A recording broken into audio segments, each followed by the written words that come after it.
دخلت المطبخ. كنت بدور على أي حاجة أكلها، جسمي مهزوز وعقلي تايه. بس فجأة الباب اتفتح. دخل ورايا الراجل اللي كان بيصور. سكوته كان مرعب أكتر من صوته، بس المرة دي اتكلم. قال لي بهدوء: اوعي تتكلمي مع حد هنا عن اللي شفتيه. أنا شفت كل حاجة بتحصل وعارف الناس دي بتعمل ايه. أنا اتجمدت، مش عارفة أرد ولا أتحرك.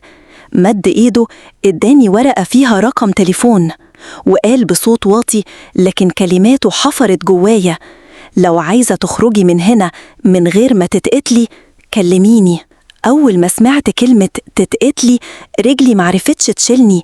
الدم فجأة اتسحب من وشي والرعب مسك قلبي بإيدين باردة.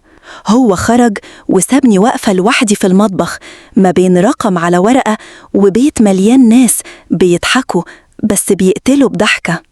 الليل نزل والبيت هدي، الناس كلها مشيت. أنا كنت قاعدة على طرف السرير حاسة إني نجيت من حفلة جهنم، لكن ما كنتش عارفة إن الأسوأ لسه جاي.